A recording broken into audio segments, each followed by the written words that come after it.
Allegiance to the flag of the United States of America and to the republic for which it stands, one nation, under God, indivisible, with liberty and justice for all. Okay, Ms. Ackroyd, roll call, please. Mr. Trombley? Here. Mrs. Reed? Here. Mr. Conley? Here. Mr. Myers? Here. Mr. Stahl? Here. Dr. Chesney? Here. Mr. Birchfield? Here. All right, all those present. Do we have a motion to approve tonight's agenda? So moved. Moved by Dr. Chesney, supported by Ms. Reed. Any discussion? Okay, all those in favor signify by aye. Aye. Any nays? 7-0. That moves us to the first call to the public. Do we have anyone who wishes to address the board this evening? We'll all rush up. Okay, that will close the first call to the public, and we will move to the superintendent report. Dr. Gray. So we have two presentations tonight. First, we have our police liaison officer, Officer Parks, here. Talk a little bit about a youth leadership academy that we've been working on for a little bit. So, Chris? Thank you, sir. And good evening, everyone. Hopefully everybody's been having a wonderful summer. I've been kind of busy since I've not been in school, but we have some paperwork here on hand out first so you guys have a visual, something tangible first. First off, I want to say thank you for you guys' continued support, obviously improving that contract. I'm super excited about it, especially with this program that I've kind of put forth for next summer. And that's what I wanted to kind of take a moment of your guys' time just to inform you what I've been working on and what I want to present to our students at the school. I want to be able to continue to bridge that gap between us and our students. That's the biggest thing I've had the most enjoyment out of this year has been actually coming face to face with the kids and gaining that respect and that relationship and breaking down those barriers. It's been quite a joy for me. So this is just something I want to do to continue to kind of enhance our relationship with the police department and the kids that we obviously are here to protect, help, mentor, that kind of thing. Okay. So this is what I've kind of been working on all summer long. It's still a work in progress, but I've kind of solidified some things on here. So it's a youth leadership academy. So it's going to be kind of like a little mini academy pertaining to only Brighton area school students. The age range and grades that I'm kind of focusing on is incoming 6th, 7th, and 8th. That is where I'm kind of in my first year, I'm realizing that the transition from middle school to high school is sometimes a little bit harder for these kids, and I'm kind of realizing that real fast. So I'm hoping that if we can do a structured program for these kids at that age, maybe that transition from middle school to high school maybe ease a little bit. One, maybe help the students obviously ease in their transition to high school, but also from the staff and my perspective. If we can kind of tap into that age range first off, maybe my dealings will be more positive and hopefully kind of make it easier for us. That's ultimately my goal. So not even just for me, but for long term for the next officer that will follow in my footsteps eventually. This is kind of where I'm kind of looking to go. So I have a little bit of goals here provided for you. Obviously to provide positive engagement with our department staff and to educate them. I'm going to label them as cadets for our little youth academy. So they can see the challenges of our role as law enforcement and the responsibilities that we have to undertake. Also to develop responsible, well-informed student leaders in Brighton schools and in the household. So ultimately that's my goal, is not only for the school, but also maybe they can take from this program and kind of filter it back at home, maybe give them a little more structure, maybe make their home life a little bit easier, maybe they just don't have anything structured or something that they can focus on. So I'm hoping that with this program, it'll kind of help filter at home, at school, around the community. The biggest thing is if I can hit this age group, maybe we can bring up some leaders in the middle school for when they come to the high school. Maybe we can develop a little bit bigger leadership group. That's kind of what I'm hoping to accomplish here. Last thing, productive partnerships between the police department and community members we serve. That's obviously number one. That's what we want to do. That's the biggest role for me. So the applicants is going to be only Brighton area schools. Like I say, I want to be able to focus. Those are the people that I'm looking over. This is the ones I'm involved in. That's where I want to focus it. I want it for Brighton schools only. Incoming 6th, 7th, 8th grades, like I say, to kind of help with the transition from the middle school range up to the high school. We're gonna have a little application, a little questionnaire I have to fill out. We are gonna have some liability forms because of stuff that I have that I kind of put forward. Obviously, it's gonna be fun, but there's always that issue of, a little bit of activity might cause a little injury, but just nothing severe, but just for transportation purposes. So it's not only gonna be at our PD, but I plan on doing some field trips as well with these students, or as I'm gonna label them as cadets. The paperwork that we provided for you is everything that's going to be on here, but it's actually the schedule is what I gave you. That's kind of where I'm looking at. I've gotten verbal commitments from almost everybody in that schedule, so there might be some shuffling around in there. But there's going to be a lot of stuff these kids are going to be doing. It's going to be about a 3-week program. They're going to do... It'll come back on. Just give it a second. I was going to say, I didn't touch anything. It'll come back on. Alright, so first off, like I say, they're going to be doing a bunch of stuff. So we're going to have a day at the court. They're going to sit there, they're going to watch the courts, talk to the judges, they're going to talk to some attorneys. They're going to see how things work on the legal aspect side, so the court side. K-9 demonstrations, that's a given. Obviously, Officer Meldrum and his team of K-9 partners said that they put on probably a 3 to 4 hour demonstration for the kids, which I'm sure they'll enjoy thoroughly. Hunters and firearm safety. Our SRT team, we've already agreed to doing a little demo for them. IRU team, which Deputy Chief Flood's involved in. So that'll be a full day event for them for like crime scene processing, fingerprinting, taking pictures, that kind of thing. That's going to be their wheelhouse, so I'll let them run with it. Drug awareness with the DEA. Marine and boater safety, they're going to be also doing that. I also included a intro to scuba diving for the kids. So they'll be going to Heartland High School, the pool for a little bit. With aquatic adventures, and they're going to do a 3 to 4 hour day with some scuba diving gear, kind of get them underneath the water a little bit. They'll also do some basic swimming if they need to. Maybe the kids aren't the strongest swimmers, they'll have someone there to kind of help them along a little bit. First aid and CPR, OWI, drunk goggles, and golf carts. Alright, so my summer months I was jumping around to a whole bunch of other departments to see what they kind of do, so I kind of took from a little bit from every department that I've seen, and that was the biggest thing I thought was a lot of fun was we did a little golf cart course, put on some normal driving, and then they threw on some drunk goggles. So to kind of get an idea of what it looks like to operate while you're a little bit impaired, and they had a blast with that. I hate to be the cones, of course, but they were having a lot of fun with it. State Police Bomb Squad, they said they'll come out and they'll do a little 1 hour demo on it. They're not going to blow anything up, but they said they can put on the suits and they'll see the robots, that kind of thing. Couple hours of fire hall. Survival flight, they've already agreed to, if we can get the kids out there to their base off Thule Road, they'll show them the helicopter and the plane. So they'll do a little presentation for them too. Physical training and marching, I've incorporated a little bit of that because obviously with the responsibility, respect, and a little bit of discipline goes a long way with some marching, some little physical fitness. I reached out to Mid-Course Corrections, which has a bunch of retired military personnel that love to work with kids.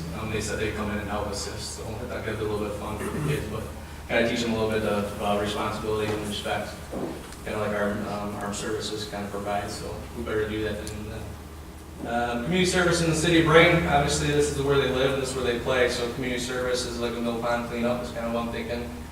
Take them down to the imagination station for a couple hours, help clean up the imagination station in the mill pond ridge. That's kind of just one day that I'm thinking, but I'm still working on a lot of this stuff. Team building, there's an adventure course in West Bloomfield. I'd like to take the kids out there. It's got a bunch of zip lining, rope climbing, that kind of thing. So, kind of build up a little bit of their self-confidence is hopefully when I'm doing that, but also team building as well. Maybe doing a little bit paintballing at Hell Survivors. And nothing like a little game of capture a flag to work on your teamwork. So, I have not gotten confirmation yet, but I'm working on getting a U.S. Coast Guard chopper out here for the kids to see. And then also a National Guard, trying to get them another bird out here. But those are the only two things that I have not gotten verbal commitments from yet, but I'm working on those still. Of course, social media awareness, which I've come to realize in my 1 year there that presentations for social media with the kids, not only for them but also for parents, is huge nowadays. So I'm going to keep incorporating that in there while I'm doing presentations at the school level. I'm also going to do it during the summer months for this. It's kind of another refresher. I'm trying to keep these kids on the, up and up on what they should and shouldn't be doing on social media, especially during the summer. And then also graduation ceremony. They're going to get certificates, completion, a little bit of dinner. Just kind of a little get together. That's kind of what I'm hoping for. That's like I say, at the end of it, I'm hoping that they gain a lot out of it. That's my whole goal. I just want to have some fun. Made it worth it. So when they come out of the Police Youth Academy for us, they're going to come out with a hunter safety certificate. First aid and CPR, they'll get a certificate in that, but they'll also get their Marines motor safety, obviously with a bunch of lakes and that, and these kids probably spend a lot of time in the water. Why not have them get their motor safety card while they're at it? So they're not going to come out with just basically a summer program. They're actually going to get some tangible certificates out of this program, which is kind of nice. And then of course the certificate of completion, that's the biggest thing. Funding for the program itself, juvenile diversion is an account that we have for kids that can divert out of the court system. So if they get in a little bit of trouble, first-time offenders, I give them the option of kind of going through a diversion program, which puts them underneath my watchful eye. They pay a little bit of the fine that they would normally pay to the courts, but it goes into our diversion account, and that in turn is going to be used for the actual juvenile, the youth academy. So what they're paying for our department for me to do their kind of, I guess you could say, like probation, actually goes right back into the community. So that's what I'm focusing on, putting it right back into the kids. That's what my goal is. DEA forfeiture, if you have any questions in regards to that, that's why Deputy Chief Floods here is going to answer the funding part of it. And then Brighton area schools, obviously these are our kids. I'm not looking for much. I'm just throwing this idea out to you guys. This is what we're going to do. This is what we're going to run with. Like I said, the DA forfeiture juvenile diversion, that's our forte. That's what we're going to go with. But I'm looking forward to having fun with these kids, and why not continue it through the summer months, give them something to do, keep them busy, but also get something out of it. So like I said, that's kind of what my whole goal is in all this. And then we're going to try to provide them with some their gear. So it'll be like $25 is kind of what I'm gauging, would it be just a cost for them just to kind of do the program. Nothing big, but just minor, just $25, so they'll go basically towards their clothing. So we're trying to provide them with clothing, their uniforms, bottles, drawstring backpacks, lunches for the duration. That's what we're working on right now through the DEA forfeitures to try to allow these kids to have lunch on us so they don't have to worry about bringing stuff in. Number one goal, path to excellence. That's what we want out of this. Transition from middle school into high school, keep them positive, path to excellence through that whole process, maybe make it a little easier for them. But I'm looking forward to it. Just kind of within a nutshell what I've been working on all summer. Still not completely locked down, but it's been quite tasking, put it that way, and not scheduling thing. If you guys don't do that, I'm not guessing that's a little difficult. But that's kind of the little program we're working on. I just want to present it to you and let you know that I really do appreciate the relationship, and that as a department we're still focused on providing back to the kids. That's our goal, community service. So thank you guys for your time. I appreciate it. If you have any questions, feel free to fire them away. Yes, sir. How many kids are you thinking Officer Parks would sign up for this? Or I mean, what are you thinking that would be the maximum that you would take? The round number that I'm kind of gauging based on personnel to be able to properly kind of oversee the program itself would be probably 31 kids. 31? 31, yes. 30 to 31. I'm looking at 3 teams of 10 for the team building portion. So if I can do 10 groups for 3 teams, that's kind of where I was going with it. And are those broken up in any particular ages? Is it first come, first serve? What's your thoughts there? That'll have to come once I find out who's actually interested in it. That's kind of where the application and questionnaire will come into play. So kind of get an idea of where the kids' heads are at in the process, if they're really interested in it. And I want to make it beneficial for obviously all the kids that are involved in it. So I want the kids that are going to be motivated. So that's kind of where I'll come across that bridge when it comes. Obviously, once I see applications start rolling in, I mean, I may get just enough for the class, or I may get a ton, and then I'll have to adjust and figure out from there. But 30, 31 kids is what I'm looking at. Yeah, I think it's a fantastic thing. I think this is great. So Appreciate it, thanks. Well, there's one question about 31 students, give or take. And the other thing is, I think proactive is the key. And as I've spoken, the officer was handling his again. Officer Parks, as you know. Yep. The team I spoke about that if it's a dollar issue, I believe if you come to a board about finance when it relates to a program like this for students, I can't talk to them, but I believe it's not going to be an issue. Appreciate that, yeah. I think that the budget's available and something doing get to go to the board and goes right to our superintendent. He can do what needs to be done. So I wouldn't want dollars to hold up the program. The other thing we've got is, excuse me one second.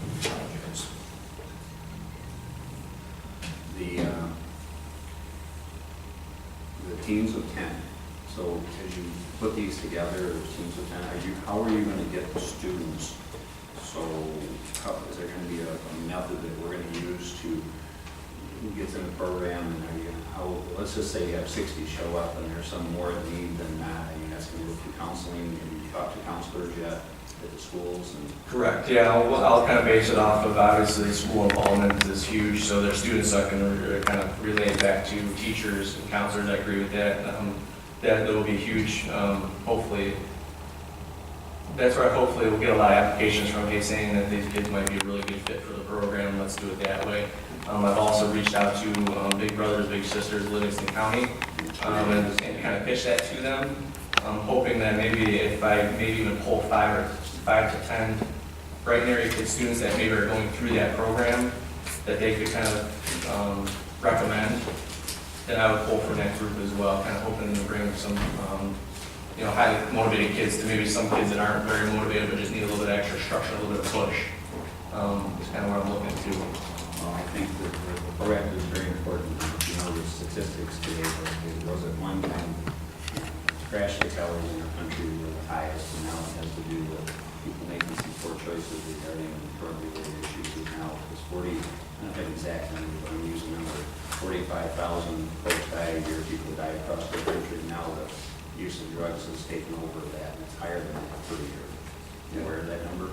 Mm-hmm. I was not aware of the total number, no. Yeah, the drug use issue is now taking over car accidents and fatalities. So in early training, having things off road, setting good precedent, I think is the key. Appreciate the work you're doing, and I think it's going to be hopefully when it's done, the blueprint's done, we can share it with other school systems. Yeah, hopefully. That's ultimately like, I'll be open once I get it done and up and running. But as a beginning, like I said, taking a proactive move is better than saying you have a problem and that you're making a stab at it. Yeah, my 100% support. Appreciate it. Thank you, sir. Thank you. Thank you very much. Appreciate it. I want to echo the other comments in terms of this is really a great thing to see. And, I'm excited to see this come to fruition. I think it's a great thing for our kids and the community. It falls in line with a similar program that the fire department has had in place for years with their junior program. So, the more you can promote this and keep it going, please do. Absolutely.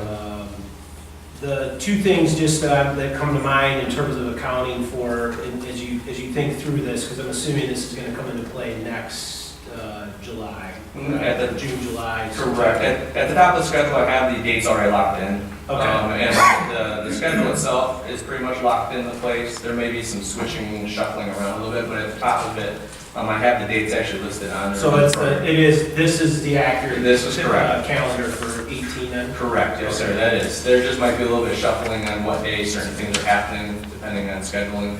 But that is the solid dates that we've already put in place for it for next year.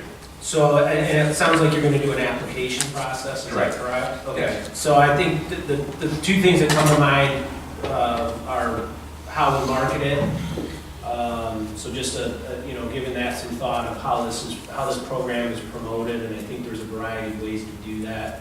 And then secondly, how we try to make sure it's as diverse as possible. We want to make sure that we're inclusive of a number of different students from a variety of backgrounds. So I think that's important too. And that's a good thing about the application process, because then I can, being where I'm at position-wise, I can go back and start doing some digging and figuring out which kids may be more beneficial to the program than others. So I absolutely totally agree with you. I definitely want a diverse crowd in there, because ultimately that's where I want the success to come from. There's going to be kids that are already on the high-end leadership roles in that, but the ones I'd like to do is use them to bring this group up. And that's ultimately, I absolutely 110% agree with you on the first goal. Okay. For sure. Well, thanks for putting the time and energy into this. This is great. I appreciate it, yeah. Really good. The other thing you've already mentioned was having food available. Remember, in our public school system, it's having food balance for everybody who signs up. Right. And so, it doesn't matter by the food or by the uniforms we provided. This should be even. So, And that's also, yeah. as we talk about this, it's very important.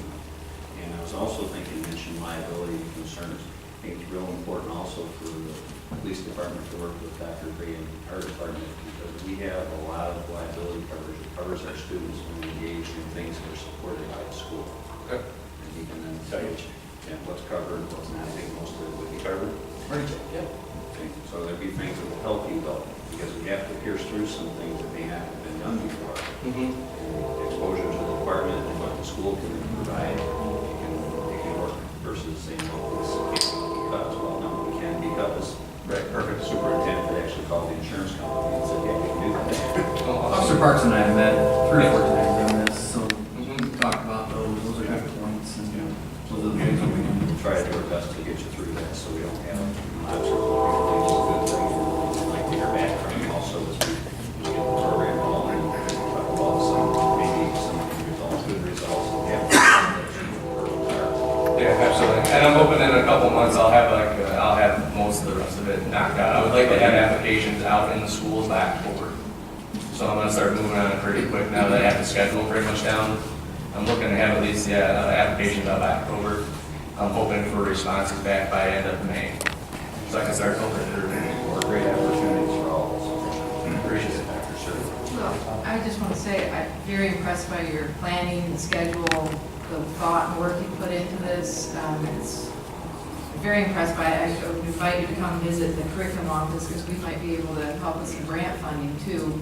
If you're going to be marketing this to at-risk kids, which I assume some of them will be. Yes. I also thought of an acronym for your program. It's PILA. You're not listening. P-Y-L-A. Yes. I like that. It works. But no, it's really, really good work. Awesome. Thank you so much. Appreciate it. Thank I like the you. use of the certificates, it's age appropriate, it's things they would may or may not ever even be able to learn about, it's perfect. And they get to keep their uniforms. Absolutely. Yeah, what's theirs is gonna be theirs, it's gonna stick with them. So they can wear their t-shirts. Absolutely, yes, sir. Yeah, and I'm debating on putting names on the back of them as well, so it kind of gives them that ownership of that shirt, so that's kind of where I'm looking for it. So, yeah, absolutely. Appreciate your time, thank you guys. Like I said, thank you very much. Our next presentation tonight is Mr. Vecchione. Mrs. Jacobs is here as well. We are really, really busy right now with staffing. I think it's always nice for the board to understand exactly where we're at prior to the start of the school year. There will be a couple of tweaks. Also tonight, you probably see several new hires that we'll be proposing for future action tonight and then for action on the 28th. And we're here just to tell you a little bit about where the staffing process is and the fact that you'll probably have a couple more names that will need to go right for action as we get closer to the 28th. So, Mr. Vecchione. Thank you, Dr. Gray. That's sort of why I'm up here, is to talk to you a little bit about the process. I know we like to have new hires for future action prior to being for action, but we are in crunch time now. You have 14 new hires coming for future action today. It's pretty exciting. I just hired another teacher end of last week. Our special ed numbers at both Corning and the high school have made we need another special ed teacher. So I hired as a part 0.5 on Thursday and it's a full-time as of today. So that's how the numbers are just exploding right now. It's pretty exciting to be in Brighton. We had a resignation at Hilton end of last week. So Mr. Isley is interviewing this Thursday. Hopefully have a name for you for our August 28th board meeting. We have a pending resignation at the high school. We won't know until Friday morning if this person's resigning or not. We're waiting for the board for a new district to approve her contract before she resigns. And so we're interviewing next Wednesday for that possible opening. And what I'm asking from you is that if I bring those names to you on the 28th, you take action right then and there, because we don't hire them by September 1st, they lose health insurance for 1 month. And if you look at the board pack, we're hiring a lot of newbies right out of college, and not have health insurance for a month, I don't want that to happen. So I'll get the names to you as soon as I possibly can, but these things are out of our control a little bit. In addition to that, as Dr. Gray said, staffing's real busy right now, and our numbers are exploding. We have 483 current kindergartners enrolled. 120 of them are junior kindergartens. We are now right at the level we can take. We're maxed out. I can do some overloads, but we don't really overload JKs that can help us. So I'm going to be tracking those numbers and see what we can do about it in the next couple of weeks. Maybe opening another junior kindergarten. In addition, you're already 3 over in the kindergarten total enrollment. We have 360 seats. We have 363 kindergartners enrolled. So I'll be talking to principals tomorrow to see who has room for a possible kindergarten if we need it. So those might pop up at the last minute. The other area we're exploding at is fourth grade. This happens every so many years in this district.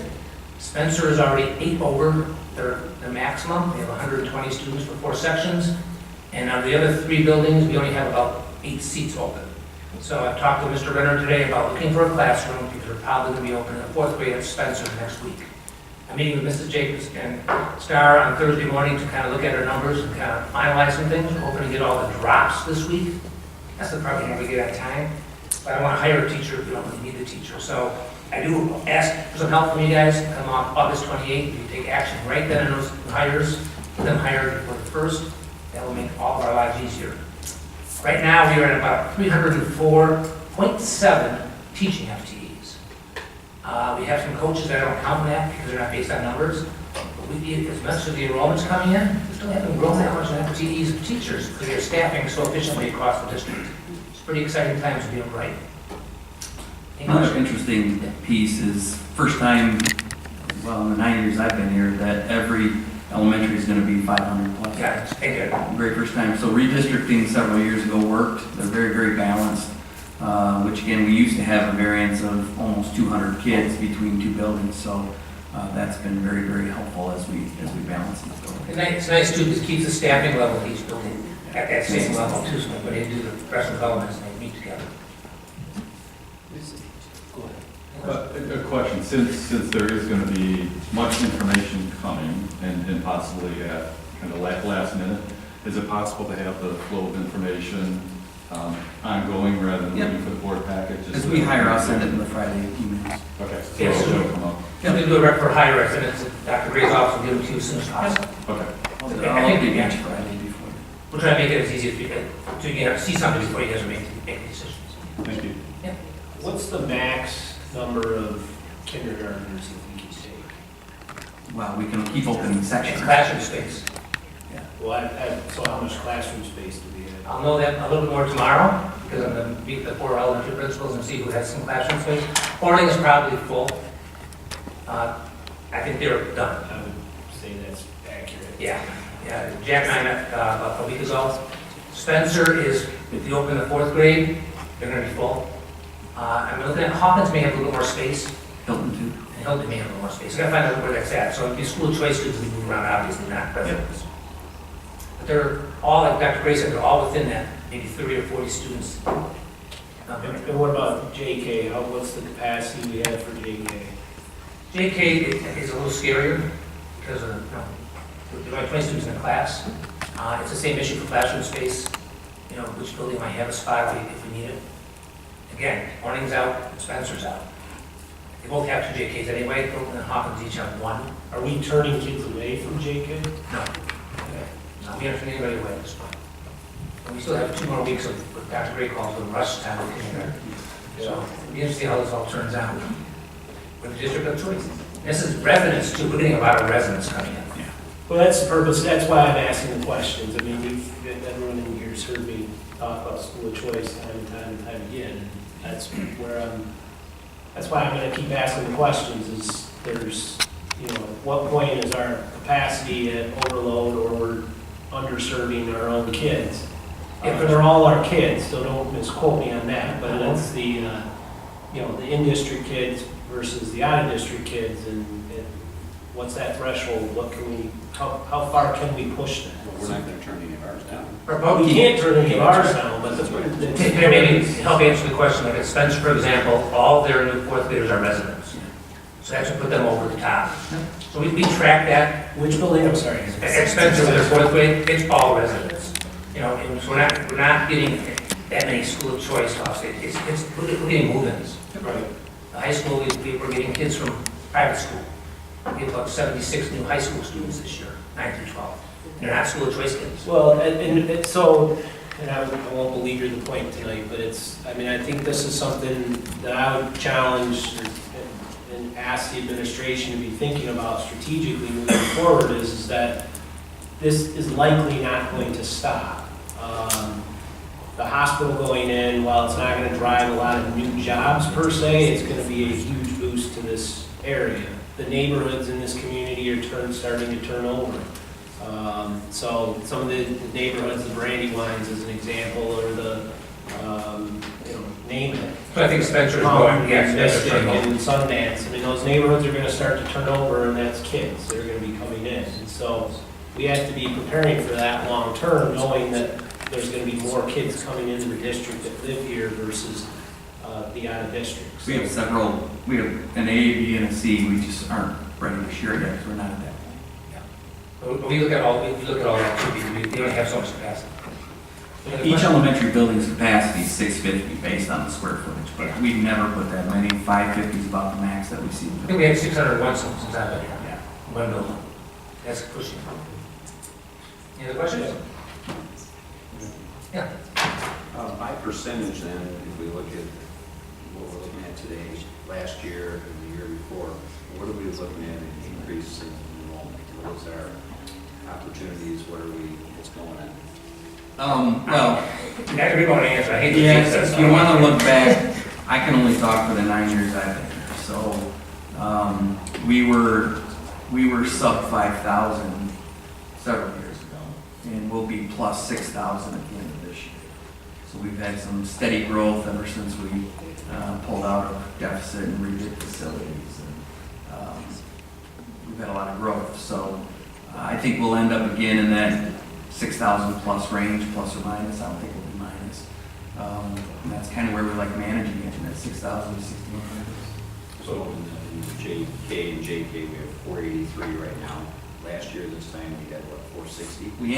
We started the year at 454. Right. Yeah. We think we'll eclipse 500 by the time the school year starts. So we I think think, what's our number? We'd like to have 500 classes. if we have 500 in class all the way across, that's a pretty good number for us.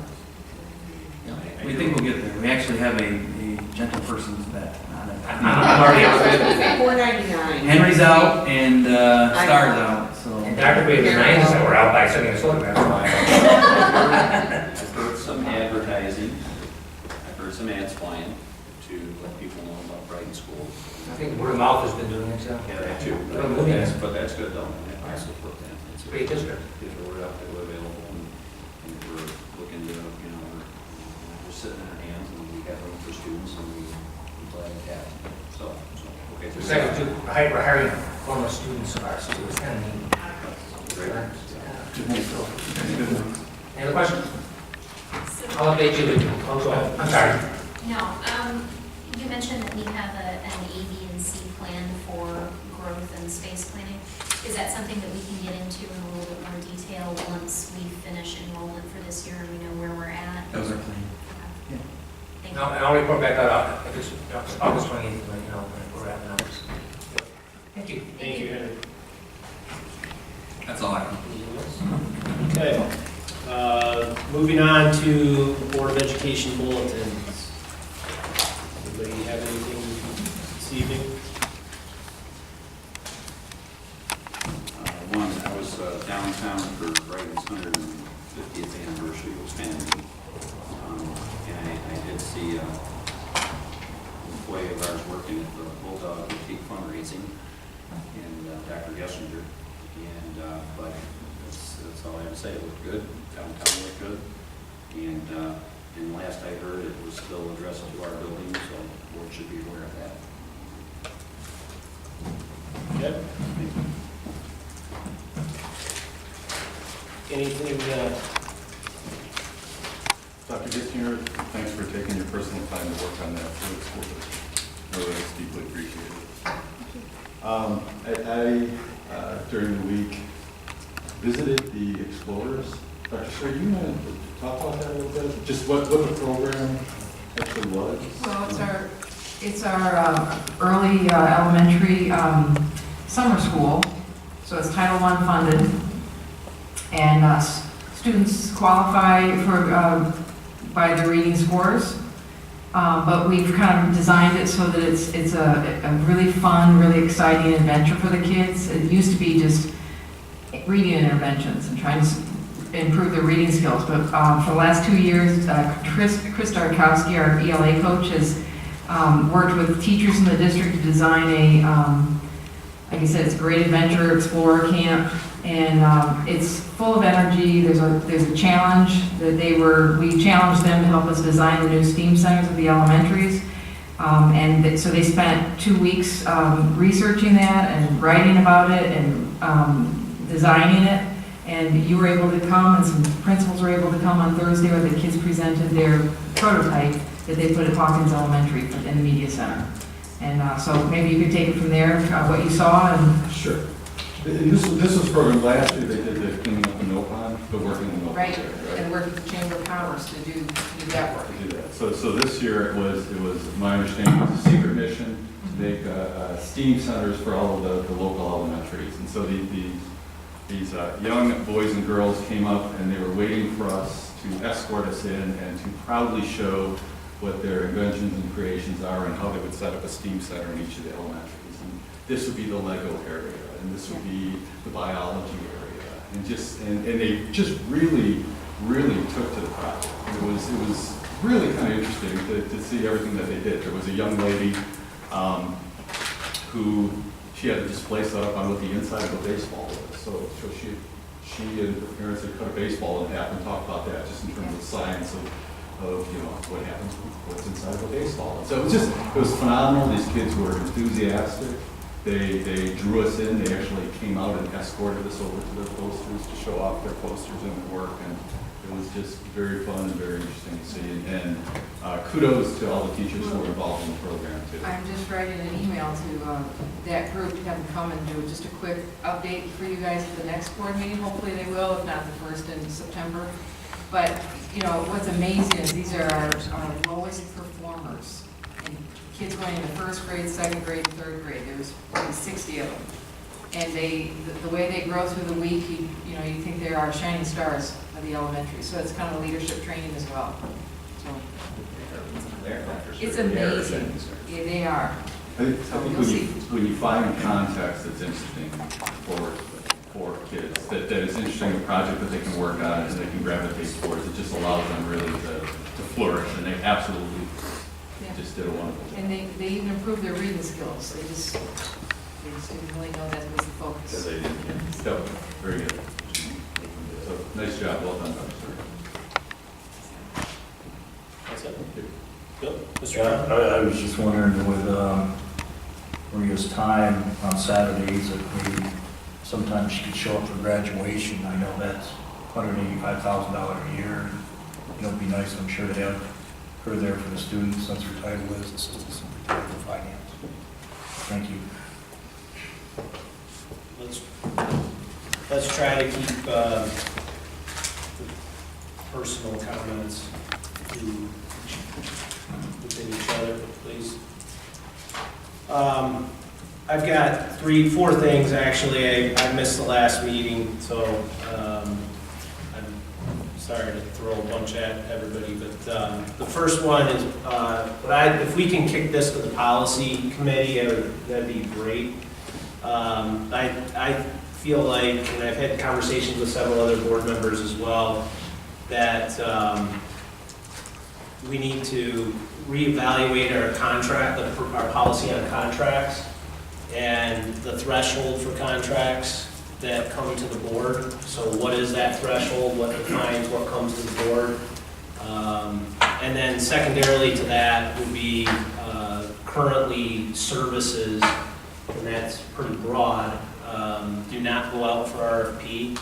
And those are, that's another aspect that I believe needs to be reviewed and then come back up through the board to define what the RFP process for services. So presently, it's my understanding that we don't do an RFP process for services, and I believe that that's something we need to reevaluate and have some conversation on. So if the policy committee could take that on, or at least look at that, and then we can bring that up in a future board meeting through the process for future and then for action, if for action is required at some point.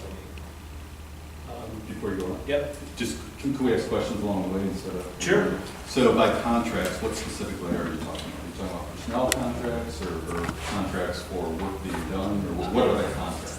To me, it's, I mean, that's a good question, but I think that's part of what the committee needs to talk about is what contracts come to the board? At what threshold does a contract need board approval? So the idea is there's some threshold below which the board doesn't see it, above which the board sees it, or related to personnel, board sees it, and not related to- Some process defined as what the board needs to act on versus what can be done as day-to-day business within the administration. Okay. Getting that beyond the cash value, or just the idea of what it's about? Is it gonna be on the scope of business, like over 100,000, or is it gonna be because it's related to personnel, not to maintenance and repair? I mean, in simplicity, I think it might be, it's again, probably something that needs to be discussed further and vetted out, and a lot of it depends on what what the contract is for. Is it a personnel contract, or is it a goods and services contract?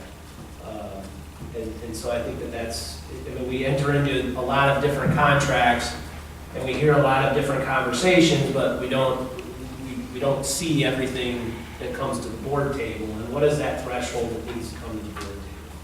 So is that you're basically asking the committee to talk about and explore what the policy says now and whether that's sufficient, and whether there are changes that could or should be presented to the board? Correct. Yep, that's a great summary. And then additionally, adding on that the services, so that because my understanding is we're not taking services out for RFP. We do, it just depends on the particular service. Okay. So we are in the process of bidding a service right now. So we bid services constantly. We're bidding our insurance right now. Well, and I think taking it to the policy committee is absolutely the way to go. So we bring you every contract that's we're legally binded to bring you. So if there's additional contracts you'd like us to bring you, then all we need to know is the threshold for that, and then we can do that. So I think that discussion would be pretty easy, because it's pretty easy for us to show what we do. For instance, in the past, we bid grounds, we bid custodial, we bid health insurance 3 or 4 times since I've been here. We bid just about everything. We're in the process of a new pizza contract right now for the athletic boosters. So those day-to-day contracts are just stuff we do. But the ones that we're legally obligated to bring you are the ones we bring present. Actually, we're not even, correct me if I'm wrong, Dr. Kissinger, but we don't actually have to bid certain services. You don't have to bid any services, but we still do, because obviously we get better rates, we get better deals. But again, I think it's a really good suggestion. Take the policy committee, we can really dig into it there, and we can bring a list of the different ones. Is that services or professional services? What's the difference? Well, you have Coca-Cola serving the pop machines. You have an attorney rendering the decision. I think they would define those very simply. So it's just services. Yeah. It's not professional services. Correct. Yeah. But again, we have no problem. We need a clear definition. And, Which is why I'm raising this. well, same thing. You know, I need to move on the pizza contract. So because we start games here shortly. So I get that, and we'll move forward on some. Thank you. Yep. The second one is, as we move into the budget cycle, the next budget cycle, and we think about, being in a situation where we may have a budget surplus, which is always a good thing. Can we start to look at, and I know there's various lists that have been out there and various documents that have been out there, but more of a consolidated approach to, if all of a sudden $5 million came our way, and we could do whatever we wanted to do with it, what is the priority investment strategy? So as we start to talk about investment strategies moving into the next fiscal year, what is, 1 through 5 with X dollars available? So that we can start to have some more robust conversation at this table with respect to where we're going to push that funding or that investment moving forward. So what I'm hearing you say, is as we continue to build fund equity and maybe enrollment continues to grow, take a 10,000-foot view of the district and see the different categories where we may invest that. So it could be facility. It could be buying down class size. It could be, you want us to kind of rank those. Yeah, and it doesn't mean that one is, 1 and 2 can't change. Ranks maybe a or, bad word. 10 versus 5, Listen. but listing out so that we've got a good idea going into the next fiscal year of this is where we're gonna, if we have surplus funding available, this is where we would be prioritizing our spending. My suggestion in the would be that there were some lists that have already been generated once. Rehash those and then add to them and see what we've already accomplished. Because a lot of it was on the list. They're done. It's been a huge success. Everything on the list. Yeah, it's been really good. But we'll make a new list. We can do that. Yeah, so throw in this new CP. It's only about 5 million. Would that, again, go to the financial committee? I mean, would that be handled via committee, or do you want the administration? I think I think this is in the administration's court, and then that certainly could be run through the finance committee as a kind of a touch point. We'll present it to the finance. I have a list I can tell you right now, but we can do that for sure. But I think it's administration starting with it. Yep. The third one, and this is again more administration related, but the extracurricular programming in our district. So this came up haphazardly. Identified a cross-country program at the middle school at Maltby that was in the marketing materials outside of the district. And so the question comes to mind of, do we have a good assessment of what we're offering extracurricularly? So, I mean, not just sports, all extracurriculars. And where it's marketed, where we can consolidate, where we need to deconflict, so that we have a good sound document or listing of all of the extracurricular programming that we are offering as Brighton area schools. And then that allows us to, one, identify, what we have in totality, but two, do we have duplication of efforts in other spaces, or are we not doing things or offering programming that we maybe should be looking at offering, but have just, it's gotten lost in the mist. It's a mist. So that would be another. Is there anything that we have extracurricular that doesn't make it into the magazine that you put out for community ed? As a matter of fact, there is. What comes to mind in particular is the Lego camps at the elementary level. They are not sponsored through community education. There's Boy Scouts, Girl Scouts. I just talked to a woman that talked to us about starting a campfire branch in our schools. So there's a lot of things that are occurring in the buildings that are outside of the scope of community education.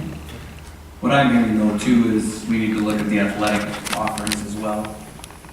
Well, I think it's everything. I don't want to focus on athletics as the whole thing. because it's the whole package. And then again, being able to deconflict and identify, hey, we're duplicating efforts, or we're not offering something people would have interest in. I mean, and how are we marketing it? How do our kids even know that it exists? So we've seen this Lego program that came in front of us three months ago or whatever, and I guarantee you every other elementary school would be all over that if we were able to, put a program together. So, and I use that as an example. I know that one is. I think it's an excellent suggestion between the curriculum enrichment programs and community and athletics. Sounds like some good work to do. Okay. And then lastly, and if I'm hitting a nerve, I apologize, but is there any discussion of overhauling our website? It's in the process right now. Yep, we actually went out to RFP on the website. We've selected Holy smokes. Yeah, we've selected a group, and Dr. Turner is working with that group right now. Okay, excellent. Music to my ears. Well, the reason we haven't done it till now is there was a long-term contract in place that we had broke.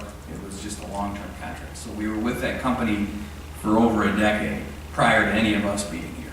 And so this is our first opportunity to rebid. And so we're in the process of rebidding. Now, it wasn't a bad decision at the time. And it hasn't been a bad decision for the last 10 years. It's an incredibly cheap rate. And the website has serviced us, I would say, pretty well up to this point. Now we need to expand into some other pieces with video content and other pieces that finally our servers and that can handle and our website can handle. But I'm not criticizing whoever did the contract with that because it served us well at a very, very inexpensive rate for a very long time. So, do you know when the RFP is going out? It's already out. It's already done. Is there He's in the process of working with the company right now to put together some new. Is there, do we have a selection committee of parents and other folks that are engaged in this? Because this thing is, this is really It important. actually goes to the tech committee. Yeah, district tech committee, which Okay. has parents on it, and teachers and administrators, they have the vendors. No pressure, Karen. It's not just Dr. Turner sitting in the room making a decision. Well, I mean, there's two parts of this too, right? There's the technology part of how do you get everything to link, but then there's also the marketing and the presence and the art and design part. Is this company vested in the art and design part of this as well? Yep. Yeah. Okay. That was one of our criteria, because we realize that the website is pretty, the current one needs to go, and we want something that's exciting and markets this district. Okay.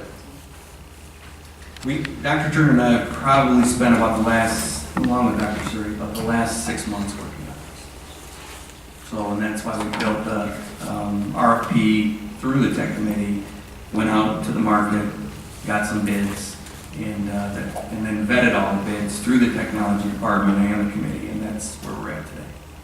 Could the board be sent a couple of examples of websites that this company's built, just to see what it looks like?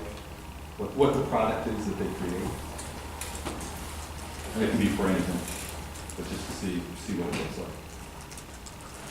You know, if I may, because I'm totally on board with this, I think there's a couple people on the table that helped me with things before, but it should be category buttoned on. I can buy new insurance easier than I can pay my community ed bill sometimes. No offense, but it's just the way the system is. It's antiquated. It's like DOS. But our financial system is different than the website. Our financial system comes from Wayne Risa, which is a countywide consortium. Our website has nothing to do with how you pay bills. No, but to find anything on our website is That's impossible. right. We're trying to get down to 1 to 2 clicks. So what we found is most people will stop after 2 clicks. And so if we have anything important, you usually see it flashing on the homepage while it's important because they won't click beyond that. And so that's been a big push. Dr. Sir could probably talk a little more about that as well, is to have it very easily accessible, very open to the public, and very information rich. Ms. Reed? Yeah, since you mentioned that the prior one was a 10-year contract, did we go for a shorter term this time? Yep. How much shorter? It'll be at least half that, depending on where we start to bargain. Because again, our final price will be based on all the different pieces we put. So we're still in the midst of negotiating the contract and the scope of the services? So is that something that prior to us entering the contract, can we get something to us that gives us a little bit more background, maybe a 10-minute presentation, something, so we have a sense of what this is going to look like? And Well, again, I think David asked for some type of example somewhere along Yeah, the that's- line. Listen, we'll talk, Dr. Suri can talk to Dr. Turner. Yeah, I was gonna say, I'm looking at the emails that he sent, and we'll make sure you get that information. I know he was getting close on the contracts. And then the two, okay, so that's that, and then the two administrative ones that I touched on, if we can get those maybe as a follow-up update in what's reasonable, a month, 2 months? So I have policy committee in relation to the contracts, consolidated approach to fiscal surplus, that's gonna take a little while. The extracurricular programming, I would say we could have in a month. I would say the policy committee would be a month to 2 months, and the website will be within a month. Okay, perfect. Ms. Ackerman, you catch that, so that we're not losing track on follow-up items? Excellent. Okay, I'm done. Is anybody else? All right, that will close the Board of Education bulletins. And that brings us into 4 action items. Minutes of July 10th, 2017, Dr. Gray. We recommend that you pass.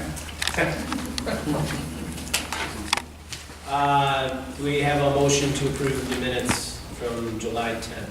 So moved. Do we have a second? Support. Okay, moved by Dr. Chesney, supported by Mr. Stahl. Any discussion? I have one question. The minutes note that for the closed session, we had a motion by Mr. Stahl and then no abstentions. But I think Mr. Stahl missed the session, the June 26th session that we were voting on. So he should have been an abstention for the closed session minutes, just like he was for the meeting minutes, the open session minutes. I don't have notes on who would have moved, but you were here on the 26th? Because you abstained from passing the open session minutes.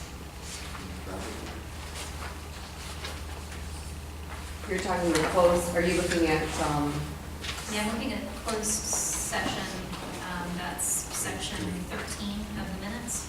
so that was to go into closed session? So he was here for the... No, that's you had, okay. But it reads then like this is the approval of the closed minutes. Well, I wouldn't even put those in the public Okay. minutes, those would be in the closed That minutes. makes more sense, thank you.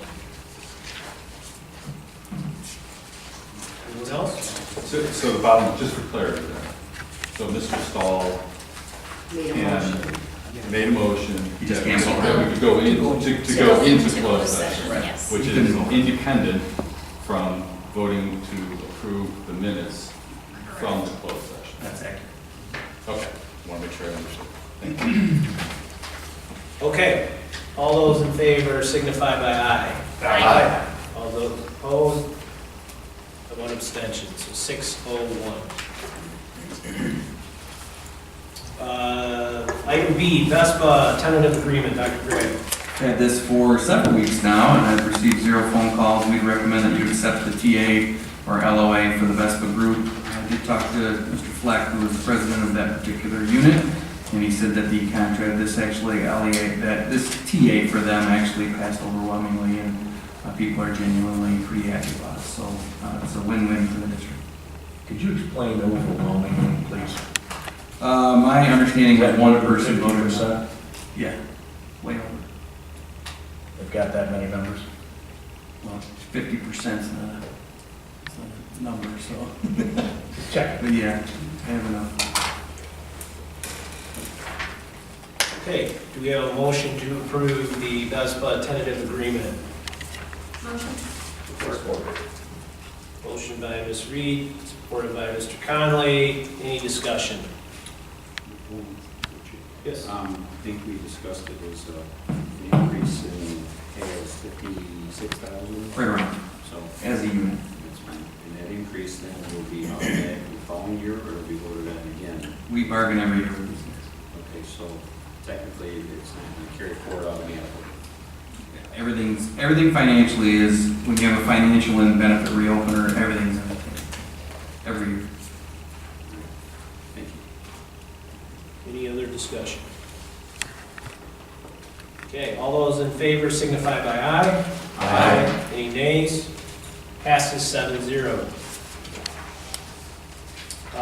Item C, board norm resolution, Dr. Gray. And I haven't written this one really. I've seen it go back and forth. I know there were a couple of edits, but beyond that, I don't have a ton of edits. The cleanest version is. Cleanest version is what's in front of you tonight. Do we have a motion to approve the board norm resolution? So moved. Support? Moved by Dr. Chesney, supported by Ms. Reed. Any discussion? I'd like to make an amendment. Okay. We have And so the amendment is just the wording of the first clause. And the wording of the first clause should read, the board members will uphold the law and the policies of this school district. The board members will uphold the law and the policies of this school district.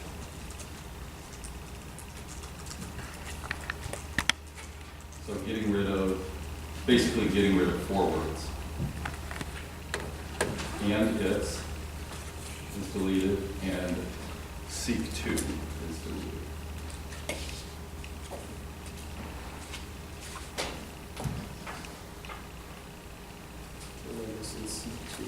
It's not, the one that was at place did not have it. So, I just want to make sure that we're clean on what we're voting on. So again, the amendment is that the first clause reads, the board members will uphold the law and the policies of this school district. And that matches the additional copy that was, right, is the revised copy that was on our desks this evening. I got rid of and its. The amendment is to get rid of and its too. It says the board and its members. So I'm getting rid of and its. So that's what I'm saying. The wording, the precise wording is the board members will uphold the law and the policies of this school district. Okay. Thank you. Go ahead, Mr. Fennell. Is that published? That was being published? This is an amendment that I'm making to this resolution. In the published document that is for tonight's agenda, that has what's up for action, you make an amendment to that published version, correct? There are 2 versions. That's what the problem is. I see that. There's one that was in the distributed copy. There was one that was at place. And that's why I want to be very precise on this word. And that's why I'm going through that wording precisely. So if we're all looking at, for clarification, I believe, if we're all looking at the document that was put in place for this evening, the change in the document in front of us would be the first bullet point, the board and its members will uphold the law and the policies of this school district. The amendment would be to remove and its. Correct. In the document in the board packet, it also states will seek, which this version that was handed out tonight does not. So that's why I was going for precision on this, that how that reads is the board members will uphold the law and the policies of this school district. What law does the school district have? I think the key to this is a broad brush stroke that then offers the thought process that we'll all do on the best you here. I have 2 attorneys that are here on this board, so It makes more sense for it to say bylaws. Because we had our school. we abide by what the bylaws are of our school, and I think the Bylaws are. and the law, that's right, and we follow the state law trumps our bylaws, and that's how the system works. It's pretty well laid out. It works across the state. But I appreciate what you're trying to accomplish. I'd sure like it before I sat here and changed it tonight. Because I didn't have a problem with what was on the original agenda. I thought it was okay. So maybe you should fix it and let us all do it. So do we have any other discussion? Well, again, I wouldn't mind going back and amending the prior motion to have set one more rewritten cleanly and put the board back to the next go around at the next board meeting. I think you'll have to, Table it, yeah, or vote, because you have a motion on the table. You have an amended motion on the table. So I think you're going to have to decide on that and then table it if you'd like. You can keep it in its place, it just holds a placeholder. And then you could offer up, additional edits to it. Or you can retract the motion. You can retract the motion. Either one. That's probably the easier route. Right. But, it's up to you.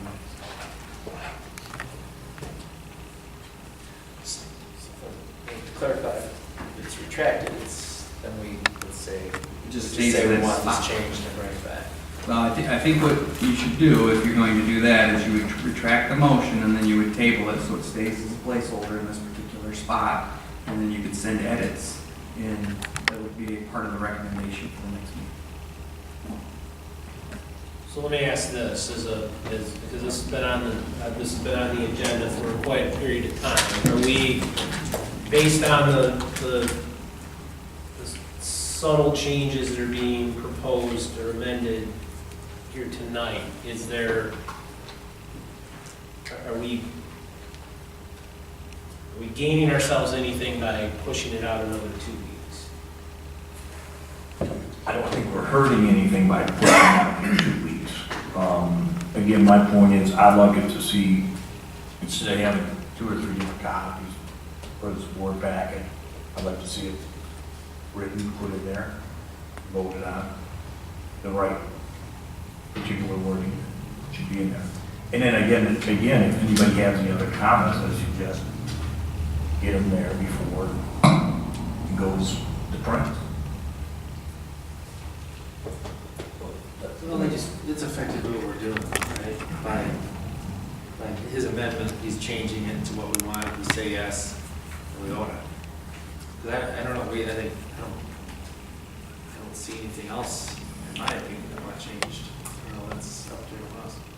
But if that's the only change, if we all agree on it, then it's done, right? Well, let me just say, I mean, this has been a painstaking, ongoing process for several months now. First of all, I want to thank Alicia, Ms. Reed, for taking the effort to spend a lot of time putting this together. Obviously, there's a varying degree of viewpoints on how detailed this should be, what force or effect this resolution should have. And I think the spirit of what we're trying to accomplish here is just an overall policy that can hopefully just be a guiding force, as opposed to specifically requiring action on a given issue. And we seem to be getting hung up on semantics over seeking to uphold the law or upholding the law. And I mean, I think we're missing the point of this whole exercise and Ms. Reed's efforts if we continue to have that exchange of debating that issue. I mean, personally, we'll work, whether we're on this board or a member of the public, where we all have an obligation to comply with the law, and we don't need a resolution that says we have to do that. I think personally that we should just, and with all due respect to Ms. Reed, including that in there, I think maybe would be the better course of action would be to just eliminate the reference to upholding the law. We're dealing with policies and decorum and how the board works as a board. I don't know that we need to inject the obligation to comply with the law, uphold the law, enforce the law, or do anything else with the law. We can just focus on, we will honor and respect and promote the policies of this district, and just eliminate any reference to upholding the law, complying with the law, or whatever other adjectives you may want to use, or verbs, or I guess I need to go back to English. Anyway, that's my 2 cents. Okay, to build that 2 cents into that first clause then, would be also to remove the term "the law." So now the first clause would read, the board members will uphold the policies of the school. Or the board members will honor and respect the policies of the school district. Okay. Say it again. The board members will honor and respect the policies of this school district.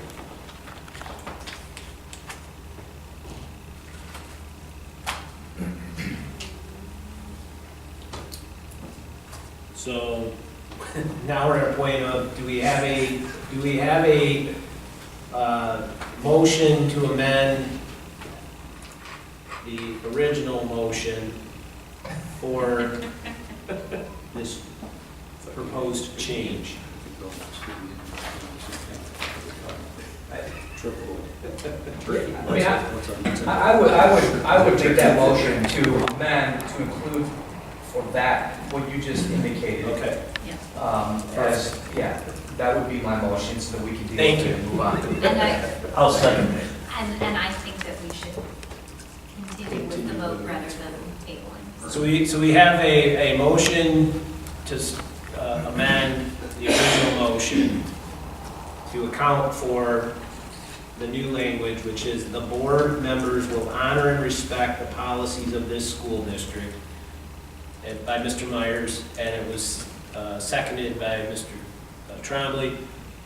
And so now, any further discussion? Just read it in full one time. Okay. Just this The whole line, thing. correct? The whole thing? As you want to improve it. That the board accept the following resolution as presented, whereas, so that part is not in it, I apologize. Whereas the Brighton Area Schools Board of Education, hereinafter the board, acknowledges that articulating the commitment of the board members to collaboration and teamwork assists the board in working for the best interests of the Brighton Area Schools. The board adopts this resolution as a statement of purpose. The board members will honor and respect the policies of this school district. The board members will use their talents for the betterment of the district and promotion of the district's best interest. And the board members will engage with each other, the Brighton Area Schools, administration, school staff, and community respectfully and ethically in honor of the position of public trust held by each member. That's it. We need a second. No, we got a second. Okay. I'll give you a third, I'll just make the turkey involved, so it's just. Okay, we're going to roll call. Ms. Ackerman? Mr. Stahl? Yes. Mr. Myers? Yes. Mr. Trombley? Yes. Dr. Chesney? Yes. Mrs. Reed? Yes. Mr. Conley? Yes. Mr. Burchill? Yes. Passes 7-0. Nice job, Bert. Thank you.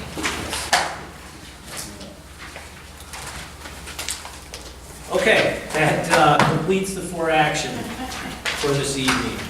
For future action, item A, leave of absence request. Dr. Gray. Yes, in a couple of weeks, we will be recommending that you approve Catherine Frisky's leave of absence that she put in for. She's a music teacher at Scranton with 3 years of service for the district. We have already restaffed that position, assuming that she was going to put in this particular request.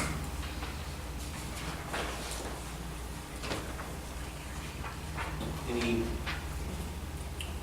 questions? Okay. Item B, new hires. Dr. Gray. All right, get ready. It's a long list, but in a couple weeks, we will recommend the hiring of the particular new members to our staff on page 11. Nicholas Chernick, a 1.0 music teacher. Alexis Kosman, 1.0 third grade teacher at Hawkins. Hannah Godolo, 1.0 science teacher at Brighton High School. Alice Garvin, a 1.0 English teacher at the high school. Haley Justin, 1.0 grade 1 at Hilton. Courtney Lauer, our media specialist that we're recommending for Hilton. Brent Luplow, 1.0 business at the high school. Claire McHugh, 1.0 special ed at the high school. Aaron Murphy, 1.0 counselor at Scranton. Allison Plumley, 1.0 math, Scranton in the high school. Alyssa Trenchard, 1.0 JK at Horning. Janelle Vermiglio, 1.0 art at Hawkins. Maggie Wiergowski, 1.0 fifth grade at Maltby. And Erica Wyman, a 1.0 kindergartner teacher at Hilton and a former student. A couple of them there. It's a great group. Big thank you to all the people that participated in these interviews. We went through hundreds and hundreds and hundreds and hundreds of resumes, and this is a great crop, and we look forward to them servicing our students and our parents' children for many, many years.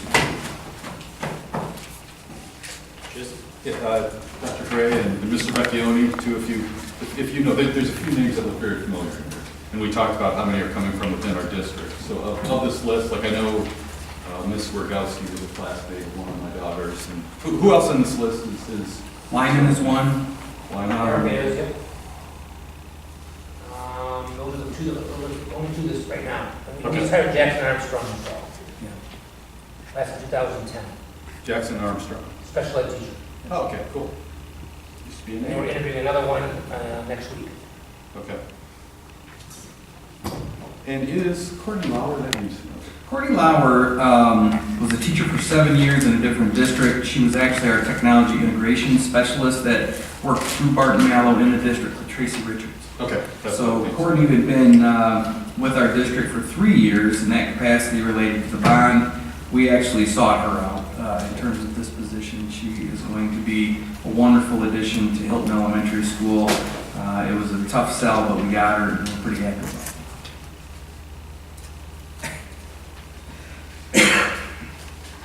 Any other discussion, questions?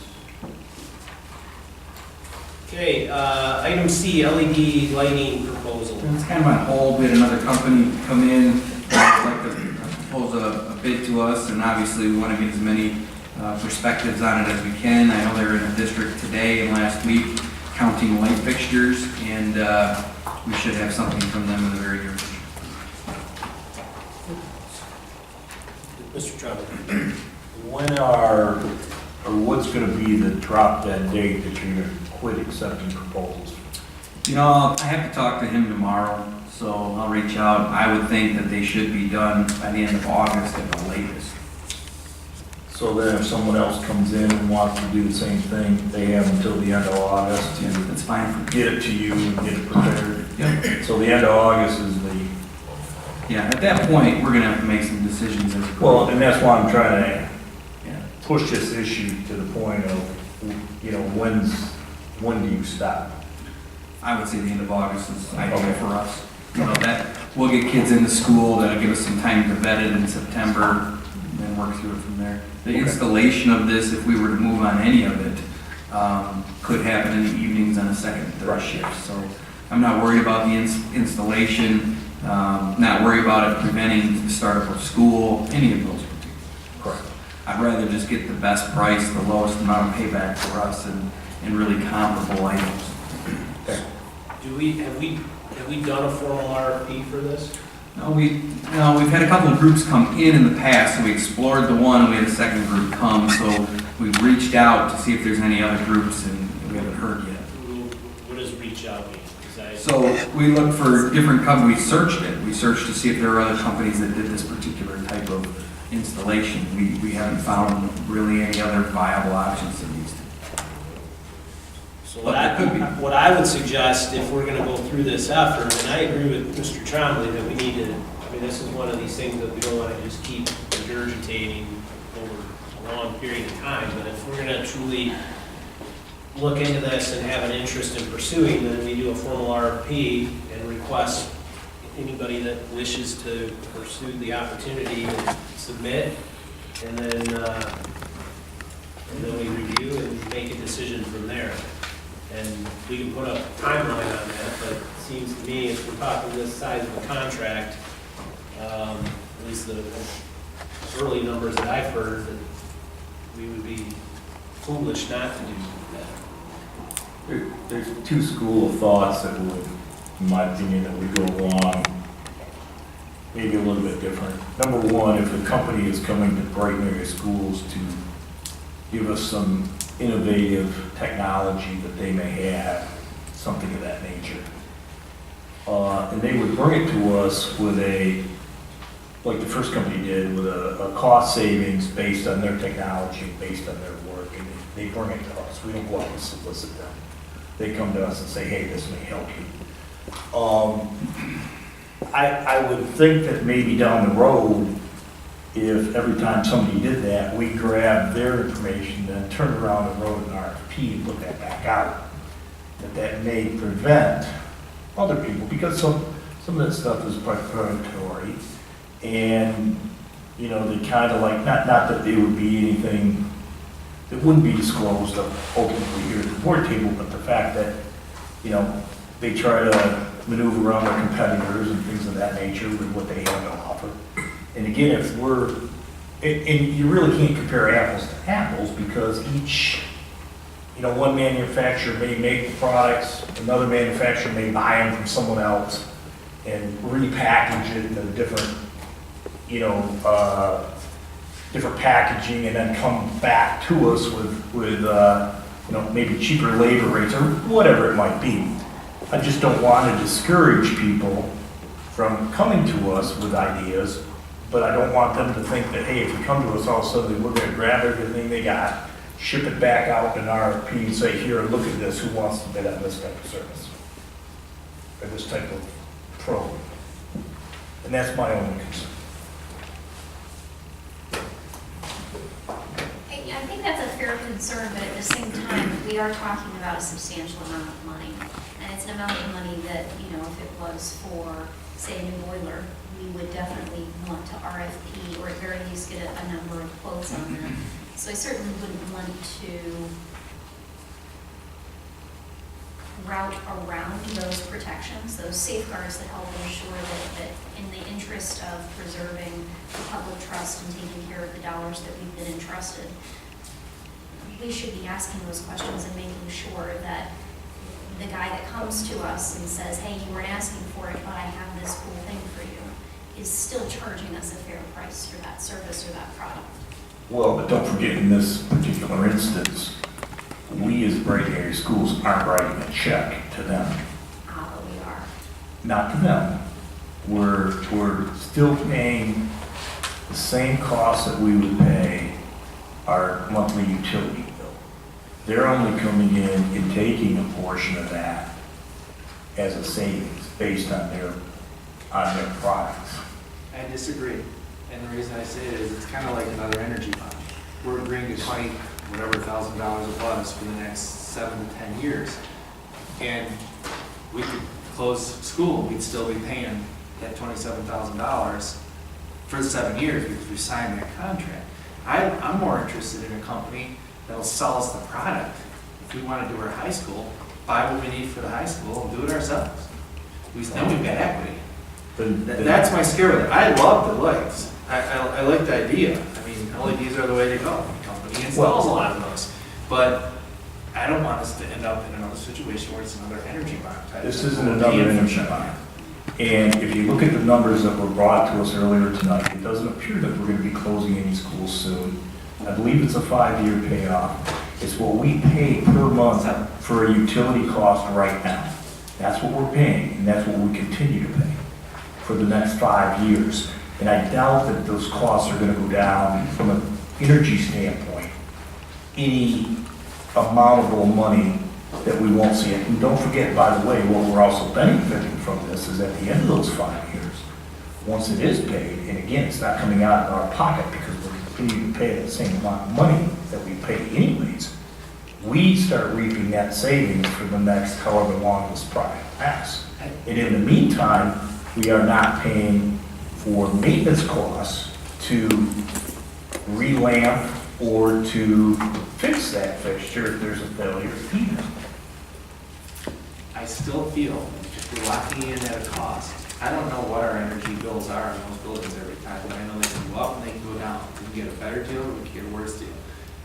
There are other companies that do it with just a flat loan because they don't want to deal with the savings. There will be savings, but this is what we need. I feel like I need to see it like that. That's cut and dry. Then we should put the RFP out stating that. Well, This shouldn't be part of that, because this is completely different. We should write an RFP then and put that out for the RFP process to have people bid on it. I agree. I'd like to see the actual cost, not the cost with savings, because I think it gets diluted and it's hard to understand. Because saving, energy goes up and down. Again, we haven't approved anything. No, I know. I'm just talking for what we should be looking for.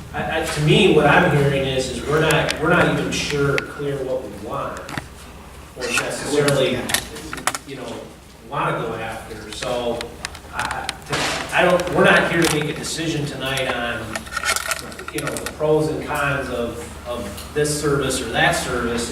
To me, it's more of the formal process. If we have something we want to go pursue, and we wish to solicit services, then we should follow a process, which would be, as a public entity, to go out and make a formal request in an RFP for a competitive bid to then come back and give us the factual data that we need to make an informed decision on. This is what we're asking for, this is what we'll receive, and this is the best price we can get, if we were to sign the contract. Just to add on, to piggyback on that too, it seems like there's kind of two fundamental questions. Okay, the first fundamental question is, do we want LED lights in our schools? Okay, and that question needs to be addressed, yes or no. Okay, and then if we do say yes because of energy savings, because it proves to be the right thing to do, because the light bulb lasts forever, for whatever reason. So question number one is, do we want LED lights? And then the second is to try to gain a deeper understanding of the different financial models for paying them off. And I think we're tying both of those together. One of them is the pay over 7 years out of the savings in energy. One of them is the pay up front, or take a loan and then reap the benefits of that over time. And I don't know which of those are better. I'd love to see a spreadsheet that shows me A versus B. So here's what I'm going to do. Here's what I'm hearing. I'm actually going to pull this off the agenda, and I'm going to put together an RFP with what we want to see in relation to it, and see if any of them can match it. With what, who was? We as a district want to see. Okay. And whether that be a shorter payoff, whether that be just providing, we can provide alternates too, where they just sell us the lights and what that would be. But we can design something that I think would meet most, if not all, of your wishes that we've heard tonight. And then we'll, I'll have 2 proposals already, but we'll put it out and see if anybody else bites. And then we'll go from there. And I think the facility committee's tied into this, correct? The facility committee was the one, Okay. when we talked, that brought it here. Okay. That's what we brought it. All right, so that seems reasonable and prudent. So what are you gonna do again? So in the RFP, what I'm going to do is I'll probably ask for similar to what they're going to be receiving in forms of 2 bids. But So are you gonna send this RFP with it and say, please duplicate this? I can, or I can just put it out on the Again, I'm different asking. sites that we typically go to. I would think would be primarily the construction or energy level sites, and then see if we get any takers to bid beyond that. But again, I'm having a hard time trying to understand what you're going to write to put out there. That's what we gotta figure out. We gotta figure out what you guys want. Is that gonna be done in the facility I committee? think that's where we should define That's it. what I would suggest, Yeah. that maybe our next facility. Then I would We can suggest mark we 'em schedule off. for 2 hours instead of 1. That's probably true, unless that's the only Only item. the coffee. So, yeah, because then we can put it on a whiteboard, we can put all the ideas that you'd like to see in it, and then we can write it from there. That's all. Sounds great. Thank you. Okay. Before we move to the next one, just at place, didn't make the packet, but I do have a tentative agreement with our teachers as well. There's one more piece that we need to talk about in the closed session tonight, so you can reserve your questions for later in relation to that, or you can ask me any specific ones on this. We have until at least the 28th for this. The BEA won't actually vote on their particular piece of the agreement until the 28th. I need to contact our attorneys tomorrow to see if it's okay if we vote first, or if we have to hold a special meeting after they have the results on the 29th. But in a nutshell, we met your parameters, or actually a little less than your parameters. And the last piece we'll talk about a little later, just going to negotiate. Okay. So this is not gonna get some new traction. It depends. Again, they don't, I have to talk to our attorneys tomorrow because they're not actually voting until the 28th and 29th. Our next meeting's the 28th. I've never done it to where a board that I've worked with has voted prior to the teachers voting. I don't think there's an issue with it because it's an agreement between the 2 entities. I just want to be completely sure before I put it on the 28th for action. If not, what we could always do is we could just hold a special meeting with that being the only agenda item for the 30th. Still gets us done before the start of the school year on the 31st when we have people back. And it would be obviously a short meeting unless there's a lot of questions. But I'm sure I can answer the majority of those right now or at a different time. So as we did in the last contract we just approved, so what's our all-in number increase from last year? $425,000. Increase from last year, how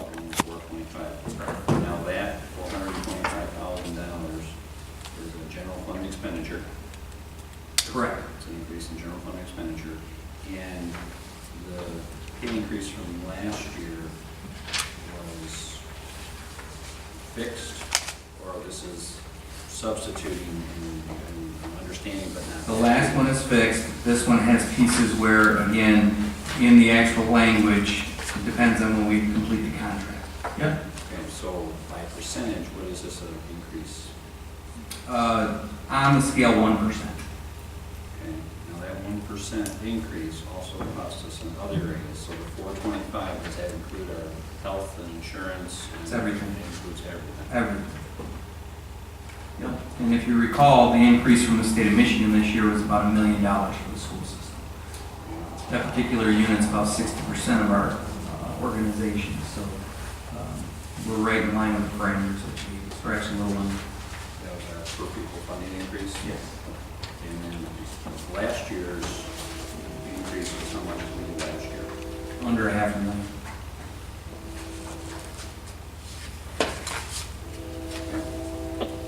So I'm still not understanding totally, so does that mean that this is on top of that $500,000 we did last year? That is correct. So it's fair to say that in the last 2 years, it's $1 million increase. I would say that's fair. A little under. It's actually under, but it's somewhere close. So basically that increase matched the increase that we got per pupil funding increase. No. You got an increase in per pupil funding last year, which the percentage that we based on it from, and you got another per pupil increase in funding this year. That again, we matched the percentage. We actually went below the percent. Does that make sense? Yes. But again, because we grow fund equity, we have to pay our staff variable.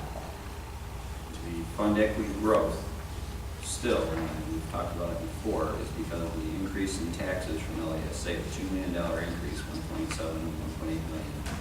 We show in fund equity gain is strictly from that tax increase that happened. So basically, in my opinion, that means we're spending all the per pupil funding money we have. We've spent virtually everything other than the tax increase. So here's how I'd answer that question. I'd say you're somewhat correct. So the fund equity that we're putting in is actually shared service dollars. Correct. The LESA money is a supplant for the money that used to be pulled out of general fund dollars, okay, that go back to kids. What you ask us to do in terms of these contracts is to not put sustainable money out of that particular money.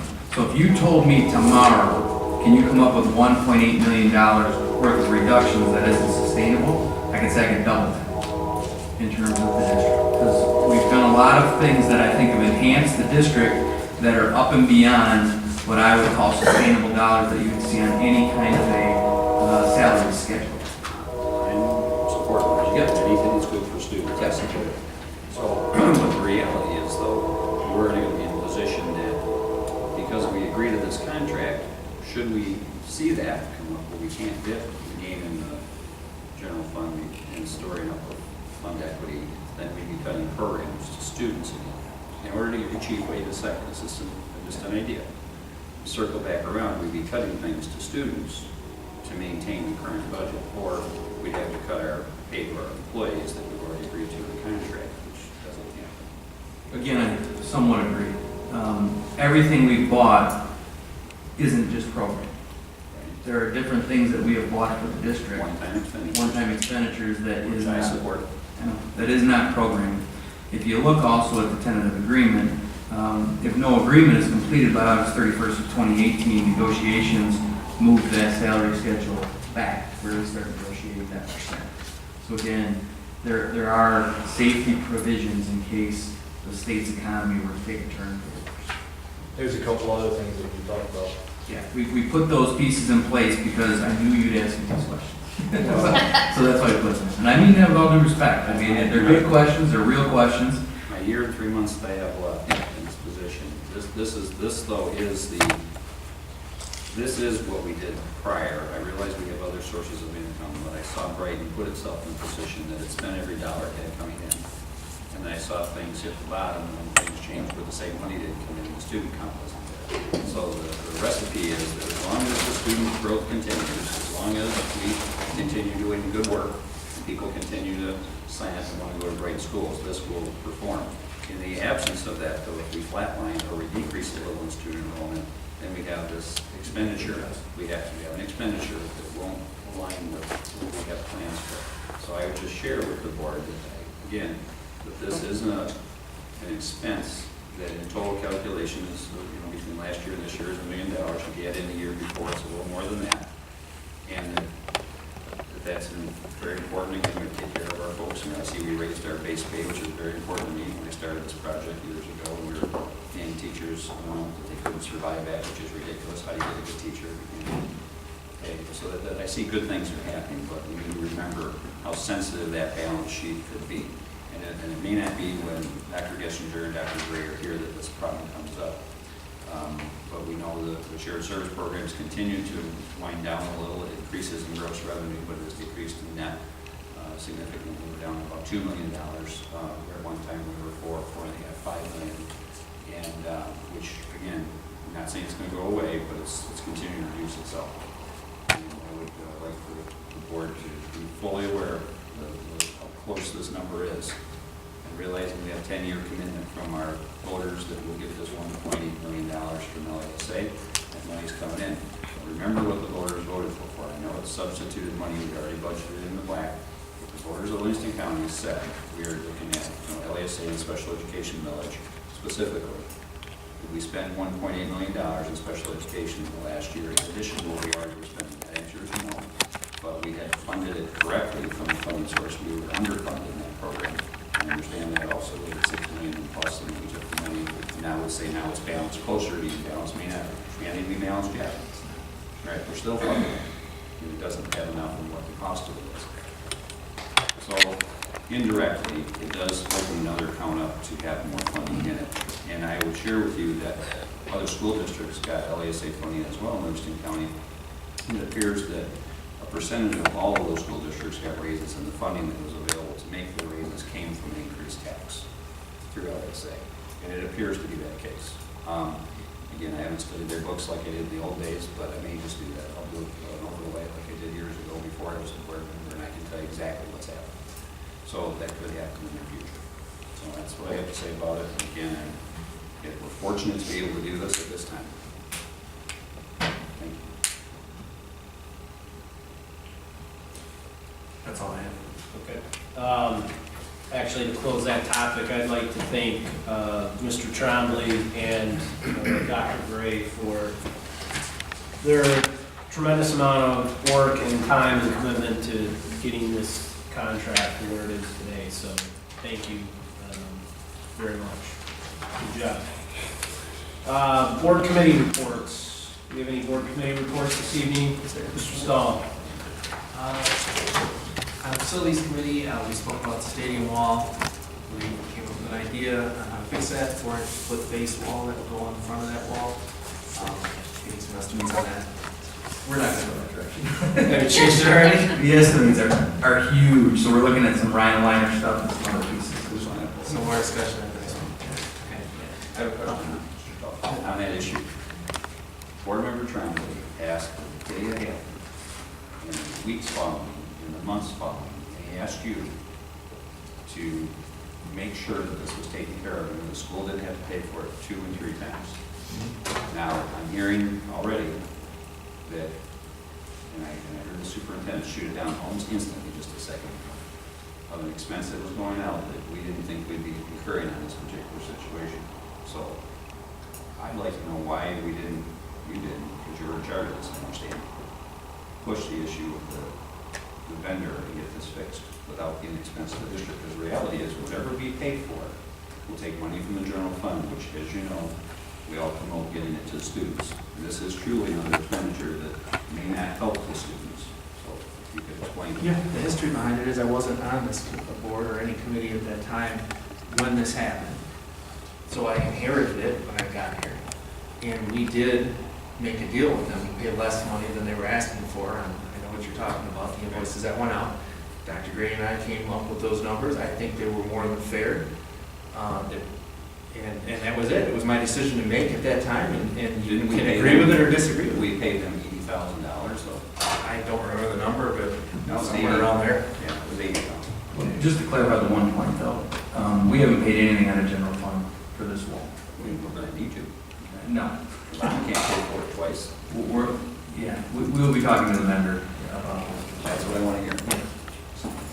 That should answer that question. Thank you.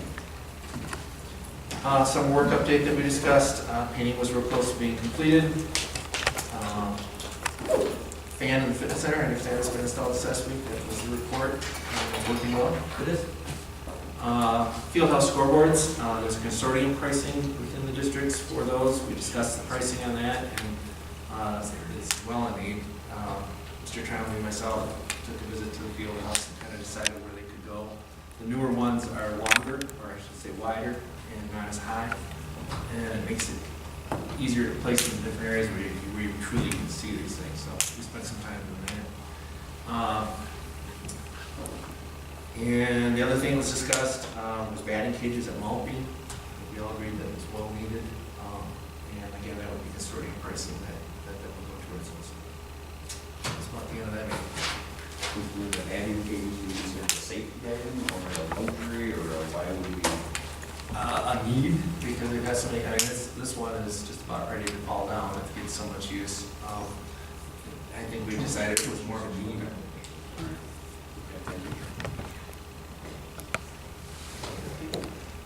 Have we got any further with the trees at Maltby?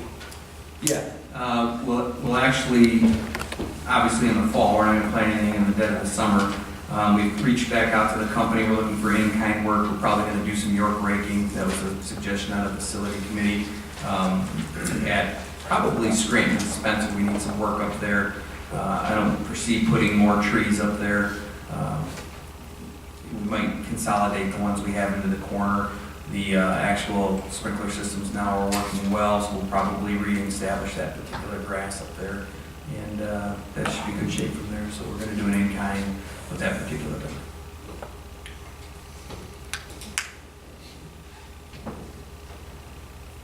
Any other committee reports? I do need the facility committee to let me know when they'd like to have their next one, and then maybe we could get it, or not facility, the finance one. Then shoot me a couple dates, and then I can schedule. Very good.